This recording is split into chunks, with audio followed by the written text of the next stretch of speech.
Welcome, my fellow brothers, on Reward Hammer. Salut à tous, amis du Wargame, de la salaison et de la pomme de terre sarladaise. Bienvenue à tous sur Rural Hammer pour un nouveau numéro de C'est notre projet.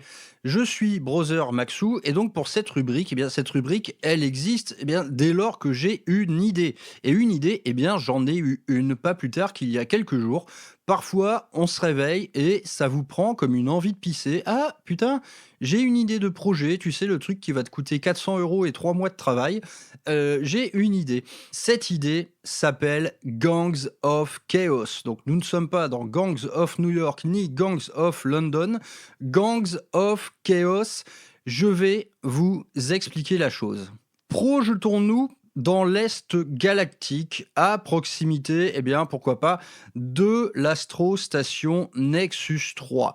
Nous sommes sur un agrimonde, donc une petite planète qui a complètement été terraformée, et ce, datant de la Grande Croisade. Cette petite planète présente des conditions atmosphériques particulières qui favorisent tout simplement la culture. Donc, on y a envoyé quelques colonies impériales pour bâtir un agrimonde, un gigantesque garde-manger impérial, donc qui allait approvisionner toutes les voies de navigation passant par ce secteur de l'Est galactique.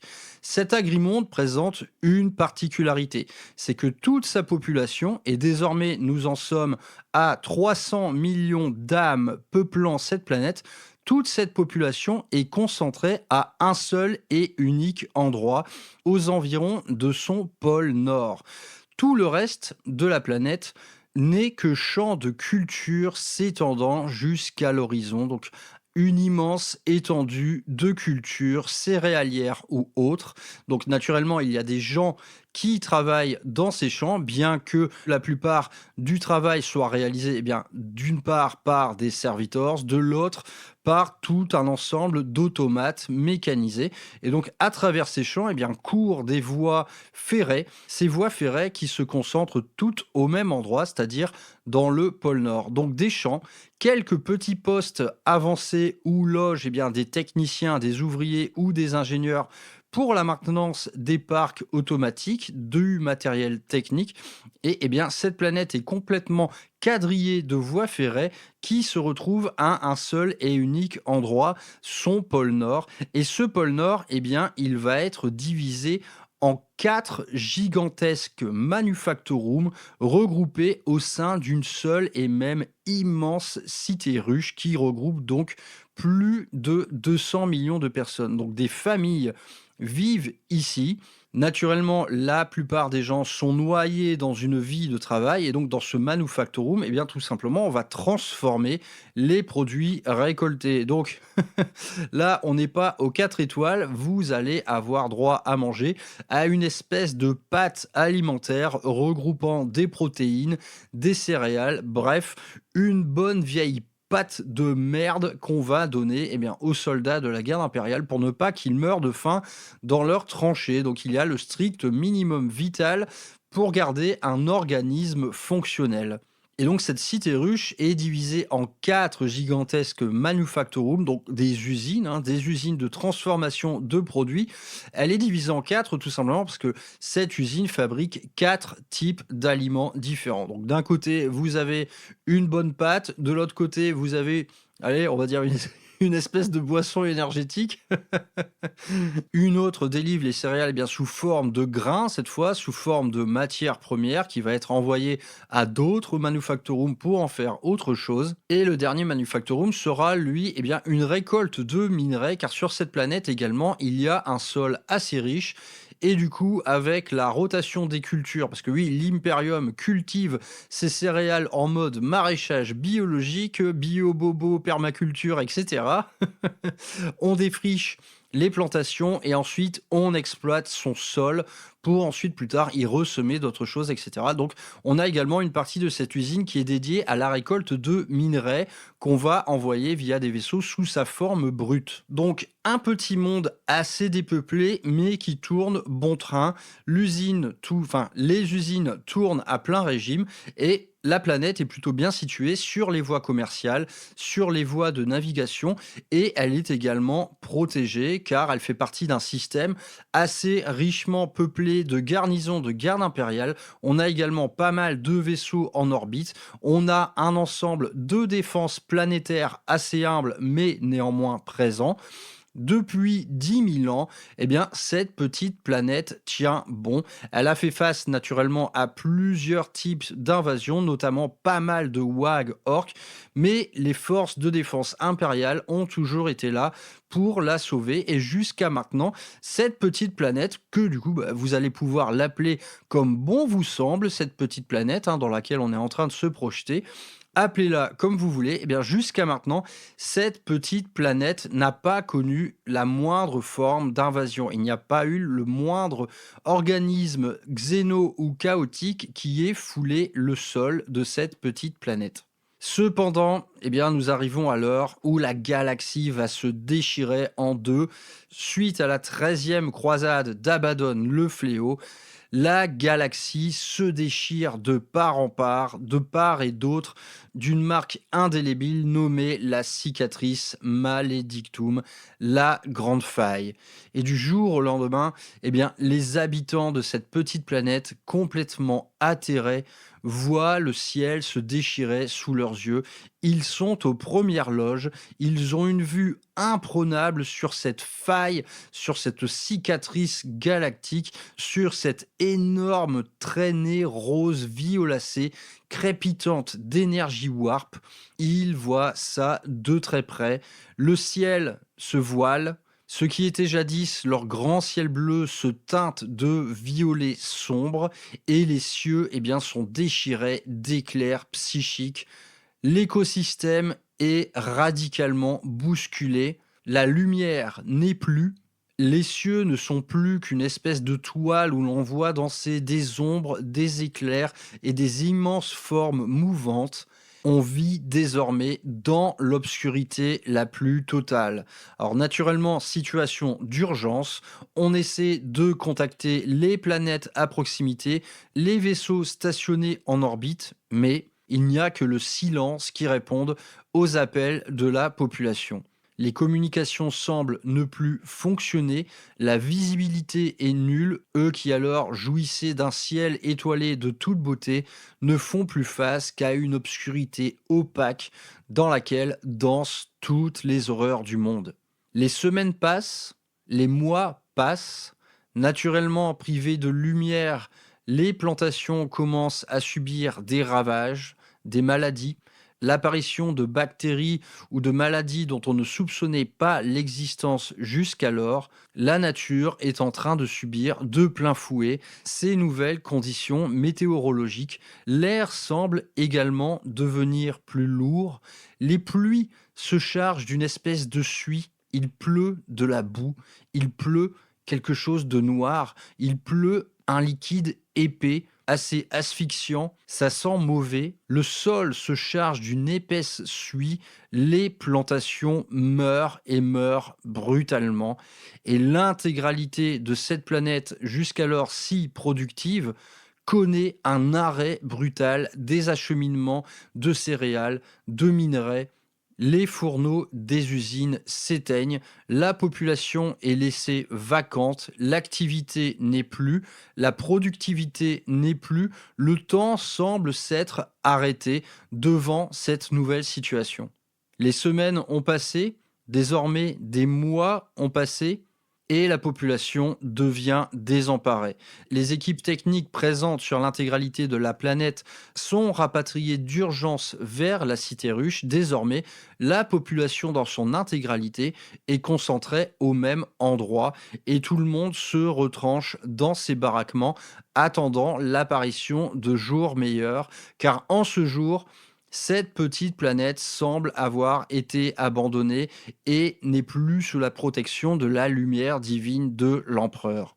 La nourriture commence à se raréfier, les maladies semble se mettre à proliférer et les médecins présents sur place sont bien affolés de voir l'apparition de symptômes dont ils n'ont jamais soupçonné l'existence, il y a comme une odeur de maladie en ces lieux. Il y a également comme une odeur de folie qui commence à poindre. Enfermés dans leur baraquement, privés d'activité, les gens commencent à nourrir une certaine forme de ressentiment, une certaine forme de soupçon envers leurs voisins, une certaine forme de méfiance envers les autorités. Ils sont absolument abandonnés. Et c'est dans ce climat assez anxiogène que viennent poindre quelques murmures. Cette petite planète, cette détresse, cette colère qui s'agit sur une toute petite planète, elle commence à briller dans la nuit. Elle brille dans les yeux de 4 puissances de la ruine, dont l'engeance infernale commence à converger vers ce petit lieu abandonné de tous pour commencer à y murmurer. Désormais prisonnière d'une tempête warp qui semble ne connaître aucune limite, la petite planète brille dans la nuit et dans ces nuits, on commence à y entendre derrière les murs en adamantium des hurlements, des râles de souffrance, des cris orgasmiques, des excès de violence qui semblent avoir lieu quelques étages plus bas. Les nuits s'agitent, la peur commence à contaminer les baraquements et les murmures du chaos s'adressent aux oreilles les plus profanes, s'adressent aux victimes les plus potentielles, s'adressent à ces membres d'une communauté en plein désarroi qui sont les plus à même de recevoir les chuchotements venus d'une autre dimension, les chuchotements venus d'êtres malveillants qui semblent avoir trouvé dans cette petite communauté désespérée un nouveau terrain de jeu pour assouvir leurs propres fantasmes, leurs propres envies et leurs propres aspirations adressées chez ces pauvres malheureux de nouveaux dévots, de nouveaux fanatiques, de nouveaux disciples. Et désormais séparés les uns des autres par d'épais murs au sein de la cité ruche, car on a fini par cloisonner les 4 manufactorums différents, chacun de ces quartiers commence à connaître un bouleversement. On commence à entendre durant les nuits de longs discours, des psalmodies, des prières. On voit briller des lumières dans la nuit qui viennent d'on ne sait où. On commence de plus en plus à sentir cette folie rampante qui galope le long des murs de la cité ruche. Dans le quartier nord, désormais, les nuits s'articulent autour d'une espèce de concert de hurlements. Dans le quartier est résonnent le long des murs des cris de plaisir orgiaques. De l'autre côté, le manufactorum semble se couvrir de nouvelles couleurs. Les murs en métal deviennent changeants, les matières deviennent changeantes et les gens semblent perdus dans une espèce d'état d'apoplexie généralisée. Tandis qu'au sud, commence à apparaître une épidémie absolument affligeante. On pense que c'est la variole. On pense ensuite à un retour d'une maladie qu'on n'avait plus vue depuis des éons, la peste. La population semble être complètement perdue dans cette nouvelle donne. Les familles, accompagnées de leurs enfants, se réfugient dans les étages inférieurs, mais dans chacun de ces 4 quartiers, les gens sont en quête de réponses. Et ces réponses, ils vont les trouver vers des nouveaux leaders, vers des nouveaux chefs qui, rassemblant leurs troupes nouvelles, font étalage d'une nouvelle donne. Devant les horreurs qui les affligent, devant cet empereur qui les a abandonnés, ils ont des solutions alternatives à proposer. Comment se défaire de la peur? Comment se défaire de la faim? Comment vaincre la maladie? Tout ceci est longuement abordé lors de cérémonies nocturnes qui regroupent de plus en plus de disciples, de plus en plus de spectateurs. Les mois ont passé, les années ont passé. Cela fait désormais 5 longues années que la cicatrice Maledictum a déchiré les cieux de cette petite planète et les choses ont pris des proportions incroyables. La rupture avec l'Imperium est consommer. Les gens écoutent désormais leur nouveau prophète, ils écoutent désormais de nouveaux dieux et ont juré allégeance à de nouvelles puissances dont ils peinent à saisir véritablement la teneur, mais ils se persuadent d'une chose, la vérité est ailleurs. Du, du, du, du, du, du. Désolé. La vérité est ailleurs et cette vérité, ils vont la chercher dans les sombres recoins de la galaxie. Ils vont la chercher dans ces murmures qui les hantent la nuit. Ils vont les chercher dans ces cérémonies qui désormais se parent d'attributs sacrificiels, se parent de rituels, se parent de sang qui coule. Les gens abandonnent la peur, les gens abandonnent la faim et vont se livrer tout droit aux abîmes. Et la nuit, cette nuit désormais éternelle qui hante cette gigantesque cité ruche, cette nuit est devenue le théâtre de toutes les horreurs. Naturellement, ces 4 quartiers vont finir par s'affronter. Les incursions nocturnes sont nombreuses. Les raids visant à dérober de la nourriture, des soins ou tout simplement des trophées, des esclaves, des victimes deviennent monnaie courante. Les familles subsistantes vivent dans la terreur. De nombreux citoyens voient tout ça d'un œil complètement apeurées, elles n'osent pas se livrer à ces nouvelles puissances, elles n'osent pas suivre les autres dans cette espèce de fanatisme nouveau qui vient remplacer l'ancienne foi impériale. La nuit éternelle de cette gigantesque cité ruche est désormais le champ d'expression le plus total animé par 4 dieux. Et ces 4 dieux, naturellement, ils commencent à se délecter des émotions naviguant dans les flow warp autour de cette planète et commence gentiment à regarder celle-ci d'un œil intéressé. Car cette petite planète devient un nouveau lieu d'affrontement dans lequel, pourquoi pas prendre parti et pencher en faveur de ses forces au détriment de ses 3 rivaux. Et les années faisant, nos 4 puissances tutélaires du chaos commencent à s'infiltrer dans le quotidien de cette petite planète, y envoyant des flow warp, manipulant les destins présents sur place, se débattant dans la guerre nocturne, se débattant dans la maladie, dans les plaisirs orgiaques, dans la décadence. Les dieux du chaos regardent de près cette petite planète et commencent à favoriser certains de leurs aspirants.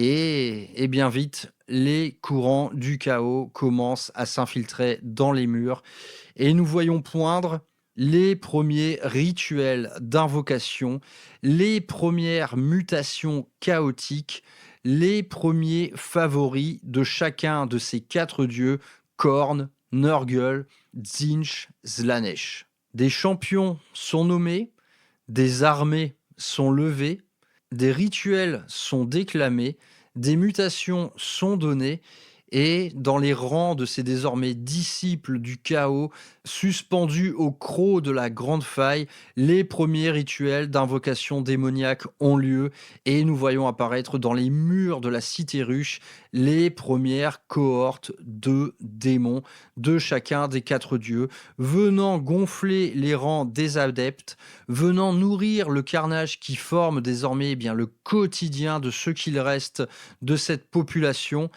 L'anarchie règne, les 4 manufactorums se font face et rassemblent leurs troupes pour lutter pour ce qui va être la suprématie de cette cité ruche qui n'a plus rien à offrir d'autre que la violence et la décadence. Et naturellement, la terreur s'amplifie, la guerre s'amplifie, les 4 puissances de la ruine regardent de plus en plus près cette planète qu'ils commencent à voir comme un champ d'expression assez libre pour leur puissance et quelque part l'occasion de prouver à leurs frères qu'ils sont nettement au-dessus d'eux. Et la terreur sur place, la détresse, la colère, la vengeance, la violence, désormais, toutes ces émotions vont nourrir le flow warp s'agitant autour de cette petite planète et certains sorciers des légions commencent à les entendre.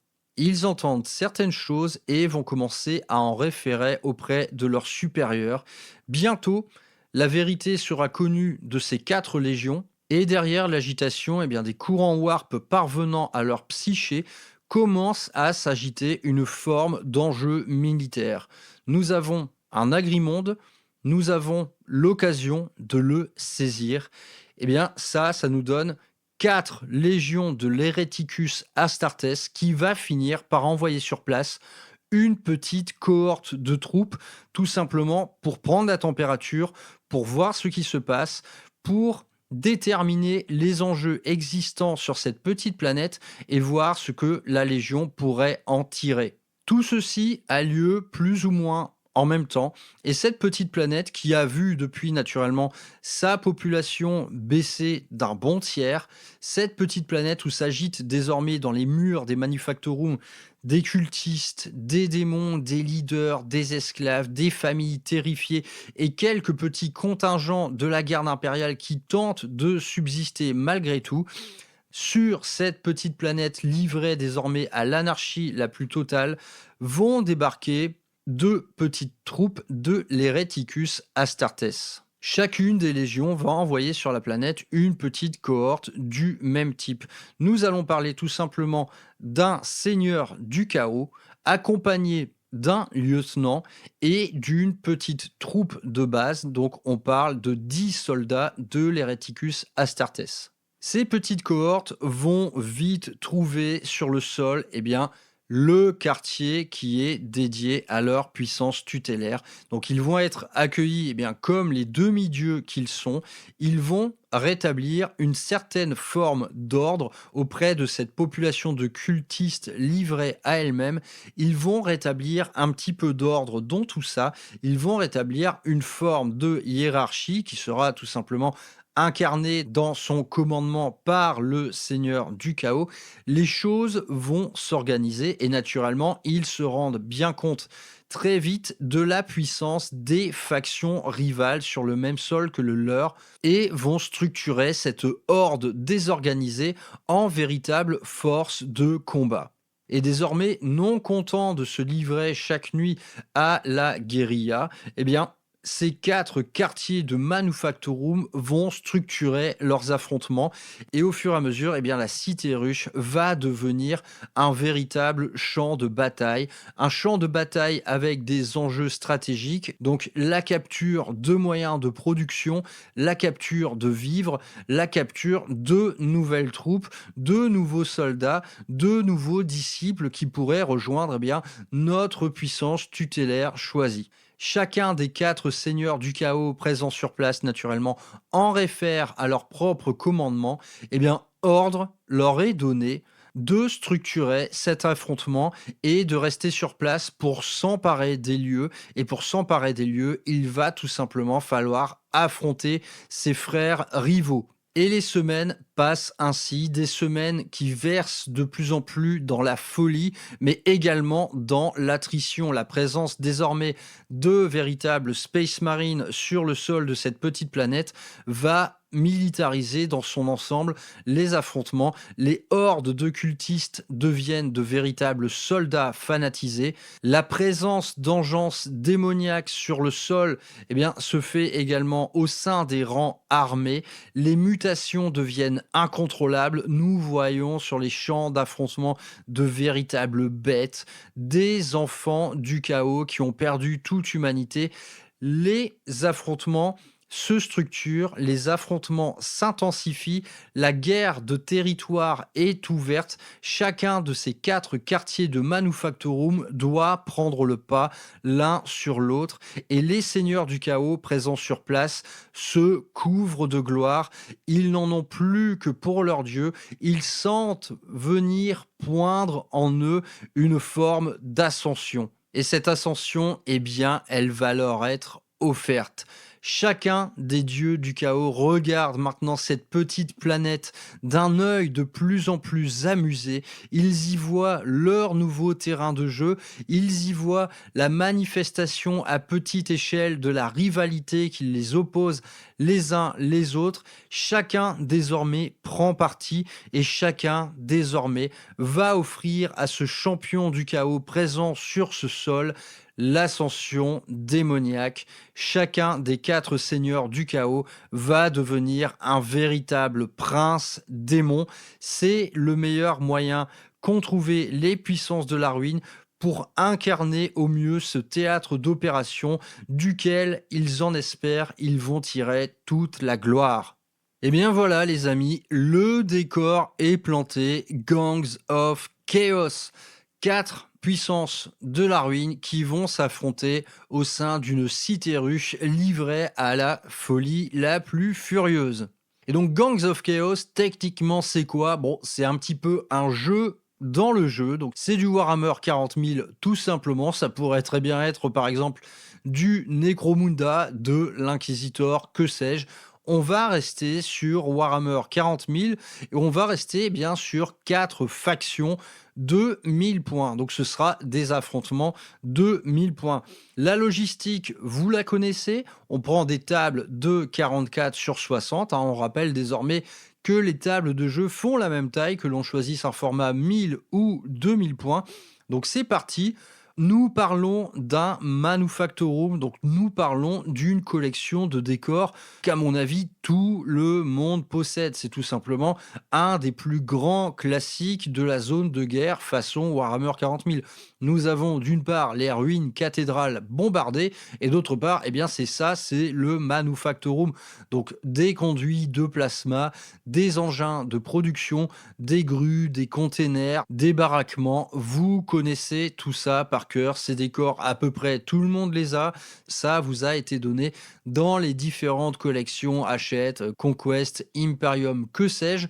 Il y en a absolument partout. Donc c'est un petit théâtre de guerre facilement disponible. Et donc, ces affrontements entre forces chaotiques eh bien, vont se faire à travers des gangs de 1000 points qui vont donc tous être construits de la même façon.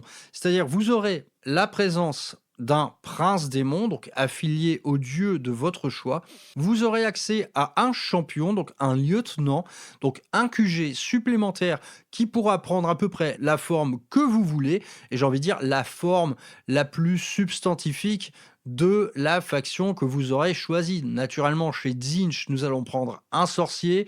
Chez Khorne, on va prendre par exemple un maître des exécutions, etc. Donc là, le but, évidemment, ça va être de faire des listes thématiques. Donc chacune de ces listes va être construite de la même façon. Donc du côté des personnages, nous avons un prince démon, nous avons un champion qui va pouvoir prendre plusieurs formes, et ensuite nous avons la petite cohorte de Space Marine qui a été dépêchée sur place. Et donc là, nous parlons d'une escouade de 10 Space Marines. Cette escouade, vous allez vraiment la jouer sous la forme d'un bloc de 10. Tout le monde va faire ça. Naturellement, ensuite, il y a toute une cohorte de cultistes qui va suivre, et je pense que le bon chiffre, eh bien, c'est 2 escouades de 10 cultistes, là encore affiliés à votre dieu de prédilection. Nous allons trouver ensuite 2 enfants du chaos, et le reste de la liste eh bien, va se faire dans le démoniaque. Donc en termes de règles, naturellement, dans une liste à 1000 points, normalement, on a le droit de mettre jusqu'à 25% de troupes alliées, donc ici sous la forme de démons. Eh bien, dans le cadre de ce Gangs of Chaos, on s'en fout, vous en mettez le nombre de points que vous voulez. Je vous rappelle la première page du livre de règles de Warhammer 40 000. Sur cette première page, il est clairement marqué que les règles, faites-en ce que vous voulez. Eh bien, c'est exactement ce qu'on va faire.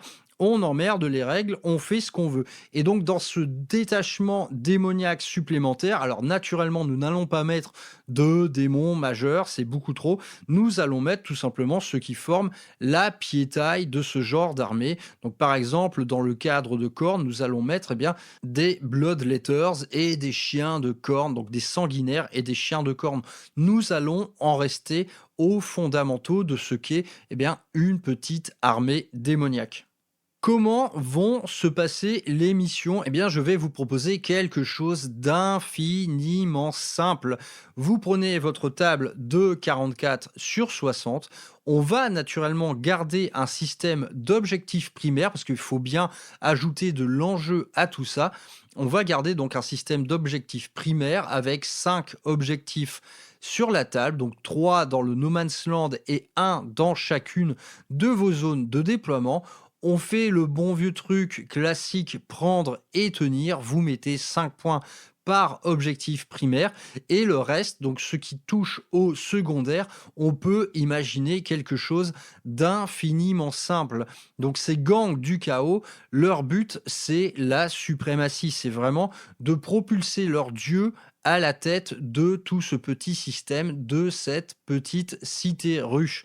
Donc on est vraiment dans un but d'attrition et cette attrition, on peut lui donner la forme la plus simple du monde, c'est que pour chaque unité ennemie détruite, vous mettez par exemple 2 points. On peut parler de ça pour la piétaille par exemple. Tout ce qui touche à la piétaille, donc l'engeance démoniaque ou les cultistes ou les enfants du chaos, tout ça, ça vous rapporte 2 points par unité détruite.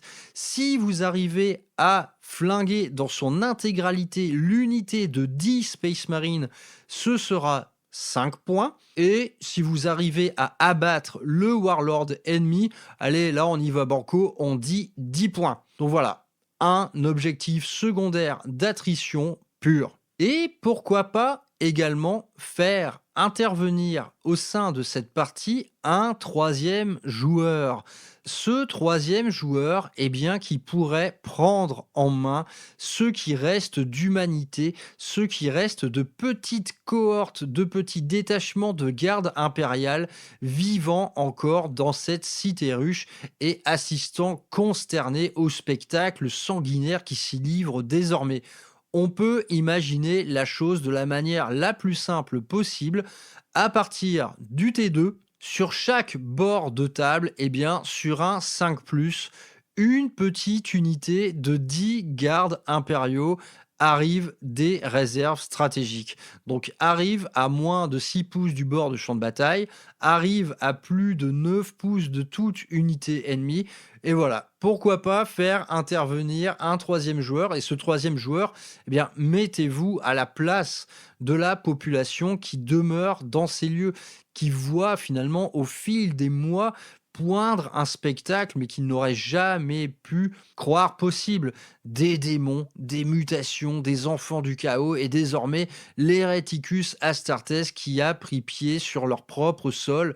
Ils sont tout simplement dans la terreur. Et donc, ce petit reste d'humanité, jouez-là à travers ses propres yeux, jouez-là dans l'urgence. Les mecs sortent d'une petite ronde de reconnaissance, ils arrivent sur un bord de table et en face d'eux, ils voient des putains d'horreurs roses. Ici, en fait, il n'y a pas à réfléchir. Ces gens luttent pour leur survie, luttent pour essayer de maintenir un semblant d'humanité dans tout ça. Vous allez devoir jouer l'urgence et donc abattre tout simplement ce qui se trouve en face de vous. Donc, cette petite option du troisième joueur, franchement, c'est une option. On pourrait très bien en rester à un affrontement chaos versus chaos. Il y a, à mon sens, tout à fait matière à en faire une bagarre sympa. Mais pourquoi pas rajouter un peu de narratif dans tout ça? Pourquoi pas ajouter des petites troupes de l'Imperium qui débarquent des bords de table et qui vont participer activement au bordel qui va se trouver sur celle-ci. Parce que oui, ça va être le bordel. Alors parlons maintenant un petit peu des listes. Donc j'ai construit chaque type de liste, chacune étant reliée naturellement au dieu choisi. Ne manque pour l'instant que les Emperor Children. Les Emperor Children, il y a un index qui devrait pas tarder à débarquer. Ça a été annoncé. J'ai préféré ne pas me mouiller pour l'instant. Vous verrez à la lecture des 3 petites listes que j'ai faites que monter un petit gang du chaos affilié Slanesh sera chose tout à fait facile dès lors que nous aurons droit à nos petites règles. Donc, commençons par le petit gang du chaos affilié à Khorne. Donc, nous avons naturellement le prince démon World Eaters, accompagné du Master of Execution World Eaters, qui va rejoindre une unité de 10 Khorne Berserkers. Donc voilà, l'ossature dont je vous ai parlé, le grand chef, le petit chef, les 10 Space Marines réunis dans la même unité. Vu que cette unité, en fait, vu qu'elle vous donne un score juteux en termes de secondaire, mieux vaut la jouer d'un pack. Ensuite, on va commencer à parler des cultistes. Et bien là, nous avons 2 unités de Jackals. Nous avons ensuite 2 enfants du chaos. Et du côté de l'engeance démoniaque, 2 escouades de 10 sanguinaires et 5 chiens de Khorne. Vous voyez une liste franchement assez simple, des projets qui peuvent se mener assez rapidement. Voilà, vous avez saisi l'idée. Passons maintenant chez Tzeentch, avec cette fois donc toujours un prince démon de Tzeentch, un sorcier exalté qui va accompagner 10 rubriques Marines, donc équipés de lance-flammes. Là, je vous laisse, je vais pas parler aujourd'hui d'équipement, faites tout simplement au plus fidèle au lore, quoi. Clairement, voilà, vos rubriques Marines, on les imagine très bien équipés de lance-flammes. Le fameux feu psychique de Tzeentch, c'est tout simplement, à mon sens, ce qui est le plus raccord avec l'architecte du changement. Nous allons accompagner ces petits mecs de 10 Zangor et de 2 escouades de 10 cultistes. Donc voilà, ici on va avoir plus de variété sur les autres factions en ce qui concerne la petite troupaille. Par exemple, chez les World Eaters, il n'existe pas de cultistes du chaos. Vous avez juste les Jackals. Ici, chez Tzeentch, vous avez à la fois les Zangors, donc on peut imaginer que ces Zangors viennent tout simplement de la population locale de la cité ruche qui s'est transcendée sous cette forme, et donc 2 escouades de 10 cultistes. On a toujours nos 2 enfants du chaos, et du côté des engences démoniaques, cette fois, 10 horreurs bleues et 10 horreurs roses. Donc liste, encore une fois, tout à fait sympa, qui forme, mine de rien, une jolie petite marée d'infanterie. Passons maintenant chez grand-père Nurgle, donc encore une fois, un prince démon d'Esgard. Cette fois-ci, on va avoir 2 personnages. Alors là, c'est tout simplement lié au coût en points. Chez les autres factions, les personnages couillus coûtent 100 points. Chez Nurgle, ils en coûtent à peine 50. Donc j'ai choisi pour ce détachement un Biologus Putrifier et un Taliman. Je trouve que c'est tout à fait de bon ton dans une petite force de reconnaissance sur une petite planète. Ces 2-là sont plutôt pas mal et donc ils vont rejoindre une escouade de 10 Plague Marines. Du côté de la Piétaille, cette fois ce sera encore plus nombreux parce que nous avons 2 escouades de 10 cultistes et 2 escouades de 10 Poxwalkers. Nous avons toujours les 2 enfants du chaos et du côté de l'engeance démoniaque, nous avons 10 Plague Bearers, 2 petites escouades de Nurglings et, petite cerise sur le gâteau, une Beast of Nurgle, une bête de Nurgle, cette figurine complètement débile qui ressemble à Bouffe-Tout dans SOS Fantôme. Donc je n'ai pas fait de liste Slanesh, mais vous voyez très bien l'esprit. Honnêtement, le list building est le même, quelle que soit la faction choisie. Un prince démon, un chef et 10 Space Marines et à minima 2 escouades de piétaille. Et donc que ce soit des cultistes ou un peu des cultistes spéciaux, on pourrait appeler ça comme ça, comme par exemple les Zangors ou les Poxwalkers.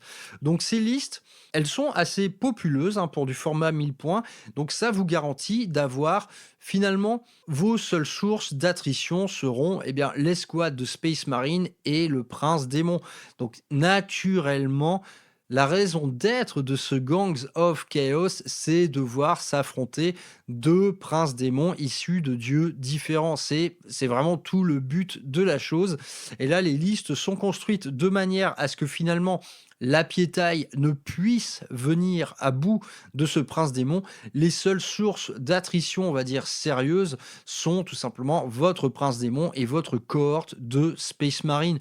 Et devant vous, vous avez une espèce de marais d'infanterie sacrifiable que vous allez projeter et qui vont s'affronter l'une l'autre dans des spectacles d'attrition assez total. Donc ça va être le pogo, hein. Techniquement, ça va être un énorme pogo du chaos, un pogo démoniaque. Donc voilà, Gangs of Chaos, c'est notre projet. Ce projet, il se monte comment? Eh bien, déjà, si vous êtes joueur du chaos, il ne vous reste probablement pas grand-chose à faire, à construire ou à peindre pour aligner ce type de force. Franchement, vous devez avoir toutes les cartes en main. Je pense un joueur d'Esgard, par exemple, doit avoir dans sa besace quelques démons. Ça me semble être une évidence. Le joueur World Eaters, eh bien, doit également avoir quelques sanguinaires qui traînent. Donc là, évidemment, un joueur KO n'aura pas beaucoup d'efforts à fournir pour réunir ce petit format de Gangs of Chaos. Et du côté du modélisme, qu'est-ce qu'il est possible de faire? Les gens vont me dire, oui, les cultistes, c'est pas terrible les kits. Eh bien ouais, justement, c'est pas terrible. Et qu'est-ce qu'on va faire pour construire notre petite horde de cultistes, quelque part qui est l'unité la plus importante hein, de ce détachement? C'est la population présente sur place, une population qui a complètement dégénéré. Eh bien, ces cultistes, vous allez les choper chez AOS. Chez AOS, vous avez 4 factions donc, qui ont des noms particuliers comme Blades of Corn, par exemple, ou Magodkins of Nurgle. Dans chacune de ces factions, vous allez trouver des espèces de cultistes AOS, donc des cultistes en mode un peu fantasy 2.0. Les figurines sont superbes. Vous allez leur scier les mains, leur mettre des flingues, des matraques. Honnêtement, peu importe, mettez-leur ce que vous voulez en armes. L'adversaire, naturellement, ne va pas éplucher la liste d'équipements qui forment vos cultistes. Mettez-leur ce que vous voulez dans les mains. Des grosses haches pour cornes avec des masses d'armes. Chez Nurgle, vous leur mettez des crottes de nez, du cérium physiologique. Faites ce que vous voulez. Habillez vos cultistes comme vous le voulez. Je pense que dans ces petites listes, c'est tout simplement l'unité la plus convertissable. C'est la seule unité sur laquelle vous aurez un mot à dire du côté des conversions. Donc ne vous privez pas. Du côté Space Marine, naturellement, on a toute la gamme du monde pour construire 10 Space Marine, hein. La Death Guard demeure la faction la plus gâtée en la matière, en termes d'équipement, etc. Vous aurez l'embarras du choix. Les cornes Berserkers, ils sont tout neufs. Les Noise Marines, eh bien là, malheureusement, nous attendons toujours, hein. Donc, dans ce Gangs of Chaos, le parent pauvre, ce sont les Emperor Children. Enfin, c'est Slanesh dans sa globalité. Mais voilà, vous avez compris le type de liste duquel on parle. Ce sera tout à fait facile de la monter très bientôt, je pense. Et du côté du Prince Démon, qu'est-ce qu'on fait? Donc, vous avez une nouvelle figurine de Prince Démon de toute beauté qui vous offre quelques options pour l'affilier au dieu du chaos de votre choix. Donc, ça passe notamment par un choix de tête. Donc, cette figurine, elle tue, hein, on va pas se mentir. Vous auriez bien tort de vous en passer. Cependant, pour marquer un peu plus votre appartenance, il y a quelques alternatives. Je pense notamment à ce vieux prince démon de la Death Guard, hein, qui est toujours disponible, il me semble, mais en fine cast.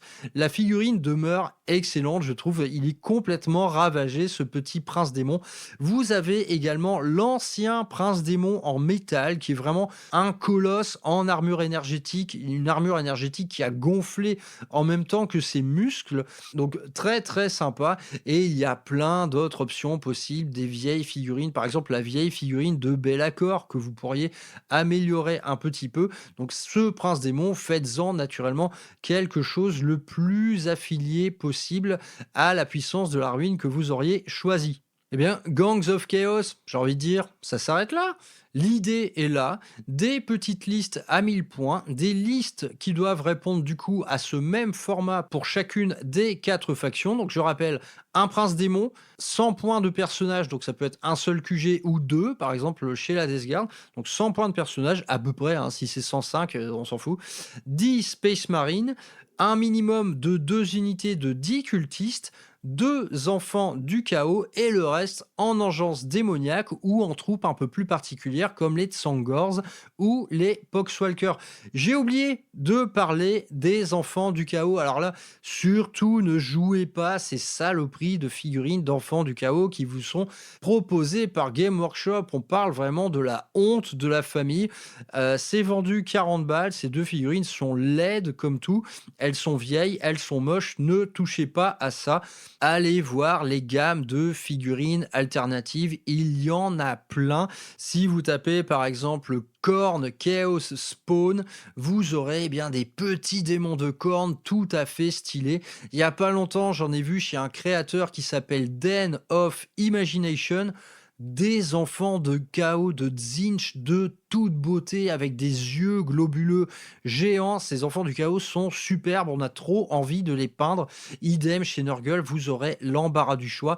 Vos enfants du chaos, prenez-les pour qu'ils aient un maximum de personnalité. Et donc ça se fait chez les gammes alternatives, vous aurez l'embarras du choix. Donc Gangs of Chaos, c'est terminé. Ce sont des petites batailles de 1000 points auxquelles vous pourrez bien ajouter un aspect narratif supplémentaire en leur donnant par exemple un 3e joueur qui va gérer les petites forces impériales demeurant sur place. Donc ces petites forces impériales, elles peuvent avoir un but à elles, hein, par exemple aller chercher des caisses de munitions ou des vivres dans certains points de la map. Donc on pourrait imaginer sur les objectifs primaires par exemple.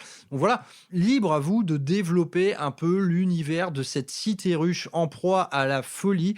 Cette planète est foutue, hein, clairement, cette planète est foutue. Les 4 dieux du chaos en ont fait un terrain de jeu miniature.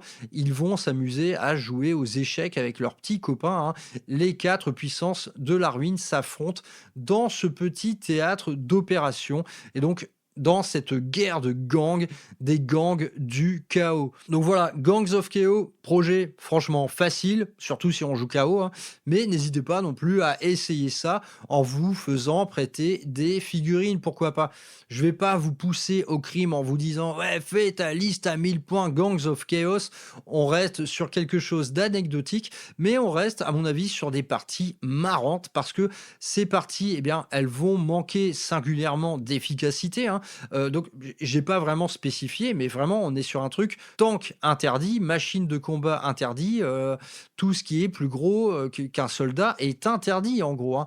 On se contente de ça, de cultistes, d'engeance démoniaque et d'une petite cohorte de Space Marine menée par un champion qui a fraîchement reçu les faveurs de son propre dieu. Restez-en là, n'ajoutez pas de Dreadnought, n'ajoutez pas de véhicules, n'ajoutez pas de trucs plus gros. Il faut quelque part que les listes se faisant face l'une à l'autre soient exactement dans le même esprit. Et je pense, en voyant les petites listes que j'ai faites, qu'il n'y a pas vraiment de match-up favorable ou défavorable. On reste dans la même veine. Je vous dis, le seul enjeu, ça va être la bataille entre Space Marine et surtout ce duel attendu entre 2 princes démons. Donc libre à vous ça, eh bien, de vous emparer de la victoire suivant la voie que vous aurez choisie. Donc généralement ce qui va se passer sur table, c'est qu'on fait progresser tout le monde en screenant ces unités précieuses d'une horde d'unités complètement sacrifiables, hein. Les Poxwalkers, clairement vous allez les envoyer à la mort et ensuite on se retrouve à un bon vieux duel pour la suprématie chaotique. Voilà, c'était un petit c'est notre projet, pas ambitieux pour dessous, mais qui, je trouve, a un charme fou. Des gangs du chaos non optimisés qui vont s'affronter l'un l'autre au sein d'un manufactorum dans lequel vont pouvoir éventuellement se débattre les derniers survivants humains de tout ce bordel. L'idée est lancée. Faites-en ce que vous voulez. Si ça vous intéresse, on peut creuser le sujet sur Discord. pourquoi pas faire une véritable fiche de mission pour ce Gangs of Chaos. Et si vous voulez essayer la chose, eh bien, c'est avec plaisir que ça se passera chez Frère Maxou sur une zone de guerre Manufactorum et avec un petit apéritif bien senti. Je vous laisse pour aujourd'hui. N'hésitez pas à en parler sur le Discord de Rural Hammer si le concept vous intéresse. La page peinture, c'est Brother Maxou Painting sur Instagram. Si vous voulez voir en images les armées dont je parle dans mes émissions, c'est ici que ça se passe. Je vous dis à plus tard, amis du Wargame. Portez-vous bien. Gangs of Chaos, faites-en ce que vous voulez. Faites-en quelque chose de fun, tout simplement. Ça n'a pas d'autre raison d'être que ça. Gangs of Chaos, c'est violent, c'est fun. Et j'ai envie de dire, pourquoi pas, c'était mon projet du jour. Peut-être pourrez-vous vous en emparer pour en faire votre propre projet. Je vous dis à bientôt les mecs, portez-vous bien, à plus tard sur Rural Hammer. Ciao.